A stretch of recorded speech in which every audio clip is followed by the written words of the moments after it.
हाय मित्रमैत्रिणींनो, कसे आहात सगळेजण? माझ्या सीमा झेंडे ब्लॉग्स या चॅनलमध्ये सगळ्या लाडके मित्रमैत्रिणींचे मनापासून स्वागत करते. तर आता मी मस्तपैकी टाकलेला आहे मसाले भात. मसाले भाताची रेसिपी दाखवणारच आहे. एकदम साधे सिंपल पद्धतीने केलेला आहे. त्याच्यासाठी मी कुठला खास मसाला वापरला ते पण मी तुम्हाला सांगणार आहे. तुमच्या भागात तो मसाला मिळत असेल तर नक्की वापरा. खूप छान असा मसाले भात तयार होतो. तर चला, मसाले भात करणारे छान असे पापड काढून ठेवलेत. पापड तळणार आहे. पापड म्हणजे ते तांदळाचे पापड असतात ना, ते आहेत. आणि दाखवते मुलांचं काय चाललंय. हाय, खेळतोय. आणि कोण आले आज तुमच्याकडे खेळायला? नियती आली आहे.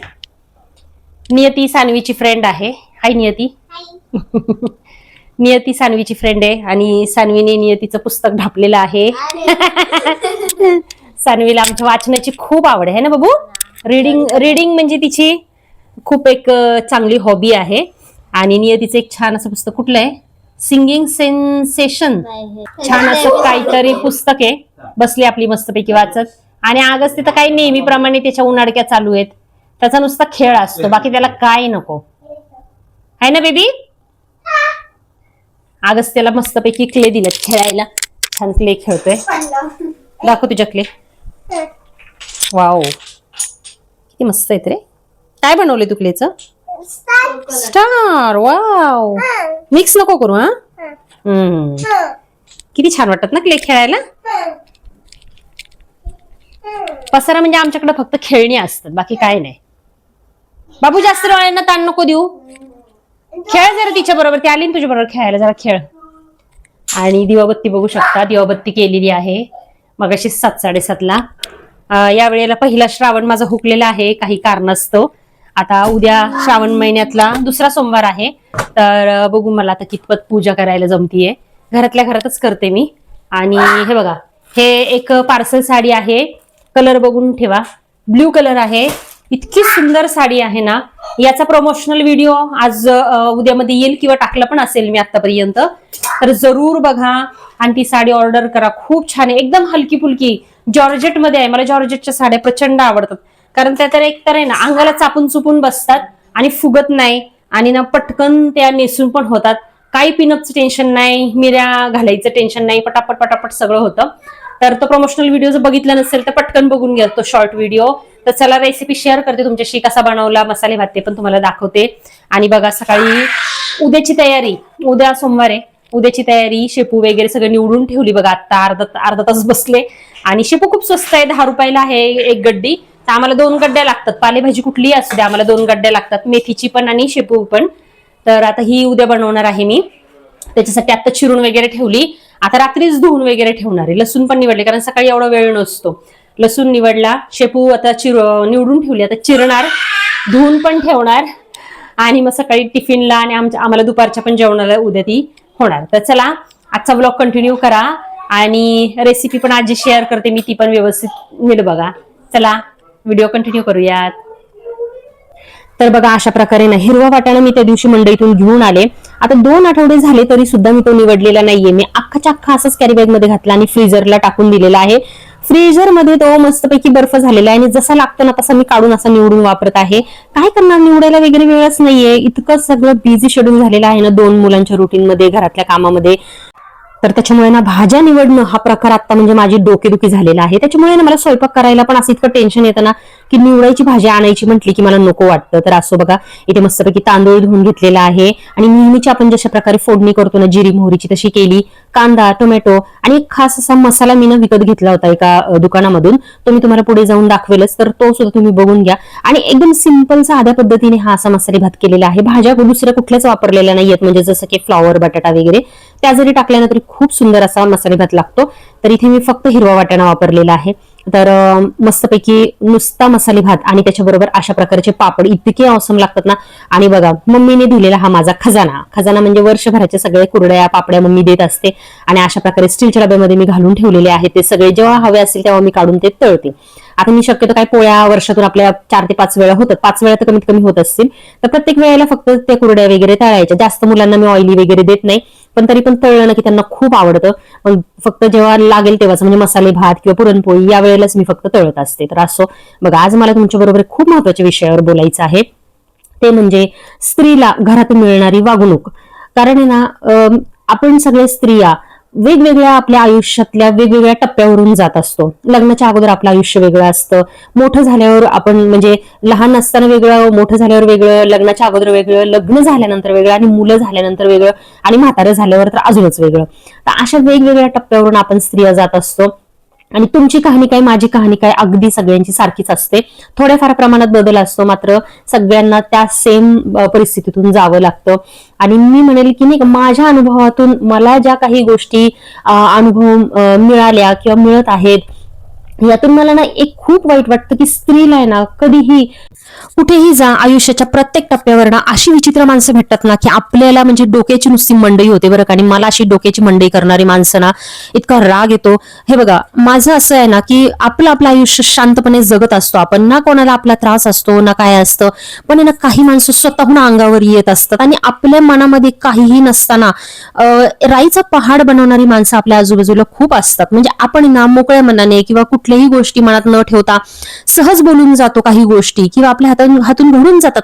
भले आपल्या मनामध्ये त्या गोष्टींचा काही वाईट उद्देश नसतो, परंतु पुढच्या ज्या व्यक्ती आहेत ना, त्या आपल्याला इतक्या निगेटिव्हली घेतात ना, इतक्या विचित्र पद्धतीने आपली इमेज तयार करतात, नातेवाईकांमध्ये आपली बदनामी करतात आणि आपली जी एक प्रकारची जी इमेज आहे ती खराब करतात. आपल्या स्वतःच्या घरातल्या माणसांच्या मनामध्ये, बाहेरच्या माणसांमध्ये अशी माणसं सुद्धा आपल्या आजूबाजूला खूप असतात. मी माझ्या अनुभवावरून किंवा माझ्या काही मैत्रिणी आहेत अगदी जवळच्या, त्यांच्या अनुभवावरून तुम्हाला सांगते. ती जी मंडळी आहेत ना, ती माहेरकडचे असू शकतात, सासरकडचे असू शकतात, अगदी शेजारचे पाजारचे सुद्धा असू शकतात. इतक्या वाईट पद्धतीने आपल्याबद्दल, एकतर पहिली गोष्ट ना, जलसी इतकी असते ना काही काहींच्या मनामध्ये, की आपण पुढे चाललोय, आपण प्रगती करतोय, हे काही काही लोकांना बघवत नसतं. किंवा आपण जे चांगलं राहतो, आपलं जे चांगलं राहणीमान आहे, आपण काही जरी चांगलं केलं ना की लगेच लोकांच्या पोटात दुखत असतं. हा तर मला खूप प्रचंड अनुभव आहे. आणि त्या जलसीमधनं त्यांच्या मनामध्ये इतकी आतमध्ये खदखद निर्माण होते ना, की काहीतरी ते असं म्हणजे एक कारण शोधत असतात, की ते कारण घडलं की ते आपल्या अंगावर धावून येणार. अशा पद्धतीने काही लोक आपल्या आजूबाजूला असतात. आणि अशा लोकांपासून आहे ना, खरंच सांगते तुम्हाला, इतका त्रास होतो ना आपल्याला, मानसिक त्रास. आणि आपल्या मानसिक त्रासामुळे आपलं पूर्ण अख्खं घर डिस्टर्ब होऊन जातं. आणि एकतर बघा, आपण स्त्री आहोत, आपण अख्खं घर चालवतो, आपण आपल्या मुलांकडे बघतो, आपले सगळं घरातल्या गोष्टी बघतो, आपण मुलांचे अभ्यास, घरातल्या कमी जास्त गोष्टी, सगळ्या मुलांच्या आपल्याला इतके डोक्याला दिवसभरामध्ये ताप असतात ना, की आपण याच्यातून आपल्याला वेळ पण नसतो कोणाबद्दल काही विचार करायला, किंवा समोर होऊन जाऊन आपण कोणाबद्दल निगेटिव्ह बोलणं किंवा काय, ह्या गोष्टींबद्दल आपल्याला वेळ पण नसतो. पण आपल्या आजूबाजूला काही इतकी रिकाम टेकडी टाळकी बसलेली असतात ना, की त्यांना काहीही उद्योग नसतो आणि फक्त कोण काय बोललं, कोणाचं काय चाललंय, ह्याच गोष्टीमध्ये रस असतो. आणि माणूस पुढचा जो आहे ना, तो पुढे गेलेला बघितलं की ह्यांचा जळफळाट होणार आणि आपलं चांगलं लाईफस्टाईल बघून यांच्या पण पोटात दुखणार. आणि ते नाही म्हटलं तरी ना आपल्याशी स्पर्धा करायला बघतात. आणि आपलं तर त्याच्याकडे लक्ष पण नसतं की काय चाललंय, कोणाचं काही आपल्याला देणं घेणं नसतं. पण तरी पण आपल्या वागण्याचा आहे ना, काही काही जण वाईट अर्थ काढतात. टोचून बोलणं किंवा आपल्याशी स्पर्धा करणं, त्याच्यातून जलसी निर्माण करणं, ह्या सगळ्या गोष्टींचा अनुभव आपल्या स्त्रियांना खूप येतो. खूप म्हणजे खूप. लाईफमध्ये ही अशी माणसं आपल्याला टप्प्याटप्प्यावर भेटतात, टप्प्याटप्प्यावर. पण आणि एवढं पण मी सांगते तुम्हाला, अशा लोकांमुळे ना आपलं अख्खं लाईफ पूर्ण स्पॉइल होऊ शकतं. म्हणजे जे आपण शांततेने जगत असतो ना, फक्त आपलं घरदार, मुलं, हेच फक्त आपलं आयुष्य असतं. पण ह्या गोष्टीमध्ये सुद्धा अशी लोकांनी डोकावल्यामुळे ना आपलं अख्खं आयुष्य ना सारखं घडीघडीला डिस्टर्ब होत असतं. तर त्याच्यामुळे ना, किती जरी या लोकांचा आपण म्हटलं ना, नाही त्रास डोक्याला करून घ्यायचा, तरी सुद्धा होतोच, नाही म्हटलं तरी होतोच. आणि अशी निगेटिव्हिटी, या लोकांची जी निगेटिव्ह सावली आपल्यावर जी पडत राहते ना सारखी, त्याच्यामुळे आपण मानसिकरित्या खरंच खूप हलतो.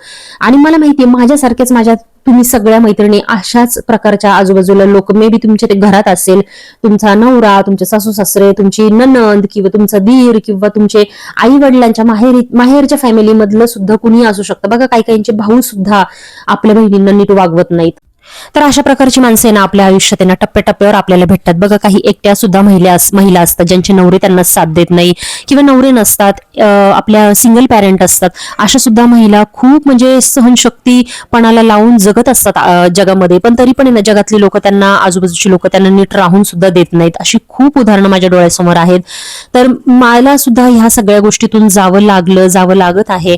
पण मी तुम्हाला एकच सांगेल, बघा, माझं ना पहिल्यापासून हा एकच फंडा आहे की जे काही आहे ना ते आपण स्पष्टपणे बोलायला जातो, पण आपला जे बोलण्याचा जो उद्देश आहे ना तो मनामध्ये काहीही निगेटिव्ह नसताना, आपल्या मनात काहीही काळं नसताना आपण सहज त्या गोष्टी बोलून जातो, करून जातो. पण त्याचाच अर्थ कुणी वाईट घेतला आणि त्याच्यावरून जर आपल्याला टॉर्चर केलं तर मला फक्त एकच वाटतं की देव बघत आहे. देवाला माहिती आहे की आपण काय केलं काय नाही. आपल्या मनात काही नसताना जर आपल्यावर कुणी चुकीचा आळ लावला, चुकीचा आरोप लावला, आपल्या घरामध्ये आपल्या मनामध्ये अशांती निर्माण करायचा प्रयत्न केला तर देव त्यांना बघून घेईल. फक्त एवढं तुम्ही लक्षात ठेवा मैत्रिणींनो. देवासमोर तुम्ही सगळं स्वतःचं जे काही मन आहे ना ते मोकळं करा आणि देवाला सांगा की मी ह्या गोष्टी मनात माझ्या काहीही काळं नसताना माझ्यावर समोरच्यांनी आरोप लावलेले आहेत, मला काहीही माझं मनामध्ये वाईट करण्याचा कोणाचाही हेतू नाहीये, तरी सुद्धा काही लोक मला बिनकामाचं टार्गेट करत आहेत आणि माझ्या मनामध्ये माझ्या घरामध्ये अशांतता निर्माण करत आहे, मला लाईफमध्ये शांतपणे जगून देत नाहीये. असं तुम्ही ना मनापासून देवाला सांगा. देव सगळं तुमचं ऐकत आहे आणि देव सगळं वरून बघत आहे. हे बघा, ज्याची फेड त्याला इथंच करून जावी लागणार आहे. तर त्याच्यामुळे तुम्हाला जर कुणी टॉर्चर करत असेल, तुमच्या बरोबर जर कुणी पॉलिटिक्स खेळत असेल, गेम खेळत असेल आणि तुमचं लाईफ, तुमचा संसार जर उद्ध्वस्त करायचा प्रयत्न करत असेल तर हे सगळं देव बघतोय. नुसतं देवाचं नाव घेऊन फायदा नसतो. मनाने आपण लोकांचं किती चांगलं चित्तोय हे सुद्धा खूप महत्वाचं आहे. आणि आपलं जो कुणी वाईट चितत आहे, आपलं जो कुणी वाईटावर आहे आणि त्यांची काळी दृष्टी जर आपल्यावर आहे तर त्यांना देव नक्की बघून घेईल. कारण आपण म्हणतो हे कलियुग आहे. कलियुगामध्ये कर्माची फेड जी आहे ती पुढच्या जन्मी नाही करावी लागत, ती याच जन्मात करावी लागते आणि इथंच सगळं फेडून जावं लागतं. हे सुद्धा तेवढंच खरं आहे. हे बघा, आपण सुद्धा माणूस आहे, आपल्या हातून सुद्धा चुका होतात, आपल्या हातून सुद्धा नकळत कोणाची तरी मनं दुखावली जातात. पण आपण मुद्दामून कुठल्या गोष्टी करायला जात नाही किंवा केलेल्या नसतात. पण समोरच्यानी जर त्या गोष्टी तशा पद्धतीने घेतल्या आणि आपल्याला बिनकामाचा नाहक जर त्रास दिला तर ते कुठेतरी मनाला टोचतं, मनाला त्याचा त्रास होतो. तर त्याच्यामुळे मला असं वाटतं ना, अशा लोकांपासून 4 हात लांब राहिलेलं बरं. बघा, मी नेहमी म्हणते की बोलून भांडण्यापेक्षा ते न बोलून गोड राहिलेलं बरं. म्हणजे ना, अशा व्यक्तींपासून तुम्ही 4 हात लांब राहा. ह्या लोकांची निगेटिव्हिटी आपल्या आयुष्यावर सुद्धा नको, यांची सावली आपल्या आयुष्यावर सुद्धा नको.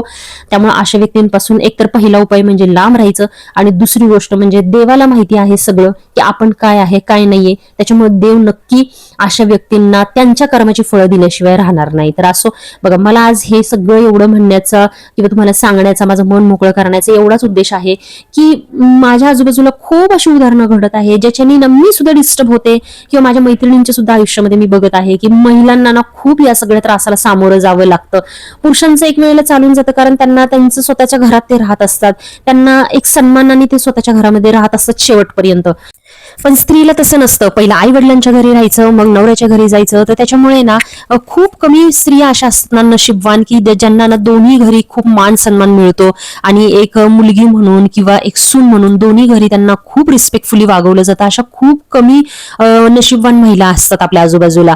जास्त करून म्हणजे मी तर म्हणते 95% महिलांना बघा सासरी व्यवस्थित वागणूक मिळत नाही आणि त्याचं कारण किंवा त्यांचं सगळं खापर आहे ना ते मुलींच्या डोक्यावरच फोडलं जातं की तूच चांगली नाहीयेस, तूच चांगली नाहीये. हे बघा, टाळी कधीही एका हाताने वाजत नसती.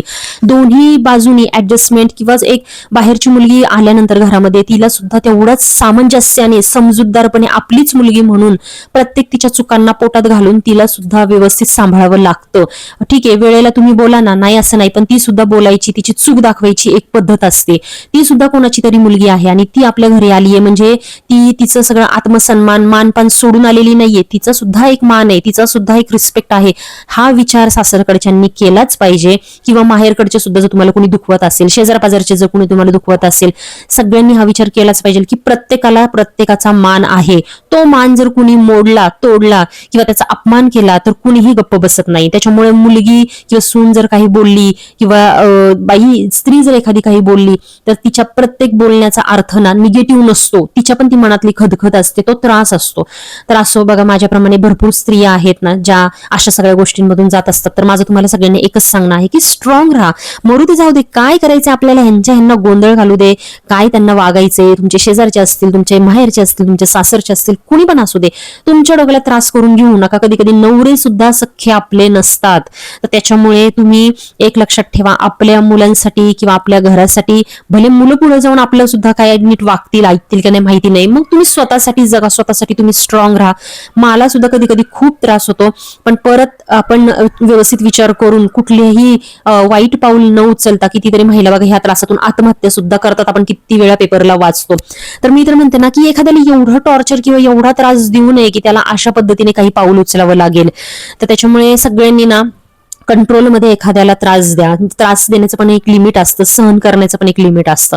तर त्याच्यामुळे मी तुम्हाला सगळ्यांना तेच सांगेल की स्वतःसाठी जगा, छान जगा, इग्नोर करा. अशा माणसांना ना जेवढं तुम्ही तुमच्या आयुष्यातून लांब ठेवाल ना तेवढं चांगलं आहे. बघा मी तुम्हाला सांगते, डिस्टर्ब तर होणारच, कारण आपण सुद्धा एक स्त्री आहोत, मन आपल्याला पण आहे. तर त्याच्यामुळे आपल्या ह्या आजूबाजूच्या लोकांमुळे आपण नक्की डिस्टर्ब होणार हे आहे. पण शेवटी हे बघा कुणी कोणाचं नसतं, हे पण लक्षात ठेवा ना. आपले सख्खे घरातले, माहेरचे, सासरचे, नवरा, मुलं कुणी कोणाचं नसणार आहे. शेवटी आपल्याला आपण एकटं आलेलो, एकटं जायचं आहे आपल्याला, एवढं लक्षात ठेवा. फक्त चांगले कर्म करत राहा. मनामध्ये कोणाबद्दलही काही पाप आणू नका. फुकटच्या शिव्याशाप कोणाच्याही घेऊ नका, तळतळाट कोणाचंही घेऊ नका. आणि एक लक्षात ठेवा, तुम्ही जर निष्पाप असाल आणि तुम्हाला जर कोणी नाहक त्रास देत असेल, बिनकामाचा तुम्हाला जर त्रास देत असेल, तर त्याचे कर्माची फळं त्यांना भोगावीच लागतील. इथेच या धर्तीवरच त्यांना भोगावी लागतील. निष्पापाला कधीही त्रास देऊ नये किंवा त्याच्यावर बिनकामाचे कलंक लावू नये. काही लोकांना सवय असते बघा, तेच तेच तेच तेच उगाळायचं. 10 वर्ष 15 वर्षापूर्वीचं 1857 सालचं उगाळत बसायचं आणि समोरच्या व्यक्तीला फक्त त्या गोष्टींवरनं सतत टोचत राहायचं, बोलत राहायचं. तुमच्या आजूबाजूला पण असतात बघा अशी लोक, शेजारचे पाजारचे असतात किंवा कोणी तुमच्या जवळचे नातेवाईक असतात. त्यांना ना खूप सवय असते तुमच्या प्रत्येक चुका काढत बसायची. तर याच्यातून ना खरंच मी सांगते तुम्हाला खूप त्रास होतो आणि आपल्या प्रत्येक स्त्रीला याच्यातून जावंच लागतं. आणि काय करायचं हे बघा, अशा पद्धतीमध्ये मन आपलं शांत ठेवणं खूप गरजेचं आहे. तुम्हाला ज्या कुठल्या आवडणाऱ्या गोष्टी आहे ना त्याच्यात तुमचं मन रमवा. फक्त तुमच्या संसाराचा विचार करा. तुम्ही, तुमची मुलं, तुमचं घर, तुमचं छंद आणि तुमची कामं हेच फक्त डोळ्यासमोर ठेवा आणि या सगळ्या माणसांना दुर्लक्ष करा. देव त्यांना बघून घेईल. देव त्यांना कर्माची फळं त्यांच्या नक्की देईल. बघा, कर्मा रिटर्न्स असं म्हणतात, म्हणजे कर्म परत फिरून येतं. तर त्याच्यामुळे ज्या लोकांनी तुम्हाला त्रास दिलेला आहे ना त्यांना त्या त्रासाची फळं इथंच भोगावी लागतील.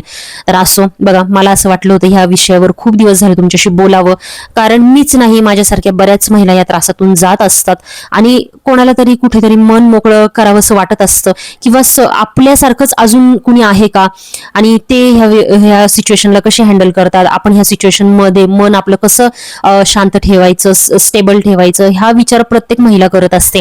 आणि जेव्हा समदुःखी महिला सगळ्या मिळतात किंवा एकमेकांचे एकत्र येऊन विचार शेअर करतात, दुःख शेअर करतात ना, त्यावेळेला असं कळतं की अरे जगामध्ये फक्त आपल्याला एकटीलाच दुःख नाहीये, आपल्यासारख्या बऱ्याच महिला आहे किंवा आपल्यापेक्षा अजून जास्त दुःखी महिला सुद्धा या जगामध्ये बऱ्याच जणी आहेत. त्यावेळेला आपल्या मनाला सुद्धा कुठेतरी आधार येतो आणि ह्या वाईट लोकांविरुद्ध लढण्याची आपल्यात सुद्धा शक्ती येते. तर त्याच्यामुळे म्हणलं की चला या विषयावर खूप दिवस झाले तुमच्याशी बोलायचं होतं आणि आज माझं पण मन कुठेतरी मोकळं झालं. तुम्हाला सुद्धा असे जर काही अनुभव कोणाकडून, तुमच्या नात्यातल्याकडून, नवऱ्याकडून, सासरकडच्यांकडून, माहेरच्यांकडून किंवा अगदी शेजारच्यांकडून सुद्धा जरी येत असतील, अशा अपमानास्पद वागणूक जर कोणाकडून येत असेल तर नक्की तुमचं मन मोकळं तुम्ही कमेंट बॉक्समध्ये शेअर करू शकता. कारण आपण सगळ्याजणी मैत्रिणी आहोत. मी तुम्हाला सगळ्यांना मैत्रिणी म्हणते, माझ्या लाडक्या मैत्रिणी. तर त्याच्यामुळे तुमचं मन मोकळं करायला विसरू नका. आणि माझं जर बोलणं तुम्हाला थोडंसं जरी पटलं असेल, एखादा मुद्दा जर तुम्हाला थोडा जरी आवडला असेल तर नक्की मला कमेंट करून सांगा.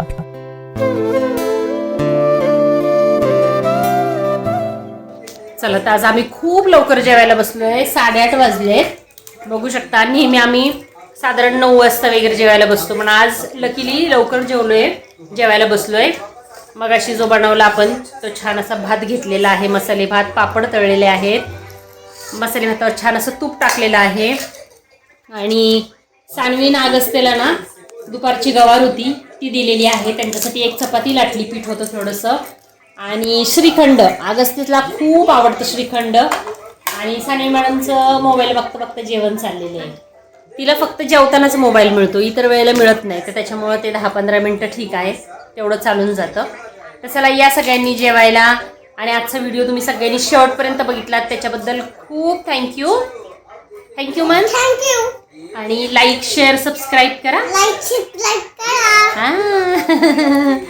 आणि मसाले भात खाऊन सांगते तुम्हाला कसं झालेलं आहे ते.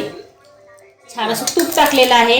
आता याच्यामध्ये ना लिंबाची कमी आहे, पण मला तर खूप कंटाळा आला, कुठं लिंबू पिळत बसू, तर तसंच खाती. आता जाऊ दे. खूप छान झालेला आहे. तो जो मसाला मी तुम्हाला दाखवला ना तो ॲक्च्युली फ्राईड राईसचा आहे, त्याच्यामुळे थोडीशी वेगळी चव आलेली आहे. आणि जो आपण गोडा मसाला वापरला ना त्याची पण खूप छान अशी चव आलेली आहे. तिखट मुद्दा म्हणून केलेलं नाही कारण आमच्या मॅडम पण खाणार आहे. आणि भात आहे ना जास्त तिखट चांगलं लागत नाही, तो थोडासा फिक्का असलेलाच चांगला. तर चला आता जेवून घेतो. Video बघितल्याबद्दल thank you. प्लीज जाता जाता सबस्क्राईब करा आणि आपलं जे इंस्टाग्राम पेज आहे नवीन शॉप विथ सीमा झेंडे ते सुद्धा फॉलो करायला विसरू नका. खूप छान छान त्याच्यावर मी प्रोडक्ट्स, साड्या, ड्रेसेस, इतर घरगुती वस्तू सगळ्या मी आणणार आहे तुम्हाला दाखवायला. तेव्हा प्लीज ते सुद्धा तो सुद्धा इंस्टाग्राम पेज फॉलो करायला विसरू नका. चला तर मग भेटूयात अशाच एका नवीन व्हिडिओमध्ये. तोपर्यंत काळजी घ्या मित्रमैत्रिणींनो. Take care. Bye bye. आणि अगस्त्यचा व्हिडिओ बघू शकता. टीव्हीला चाललाय कार्टून व्हिडिओ आहे ना बाबू.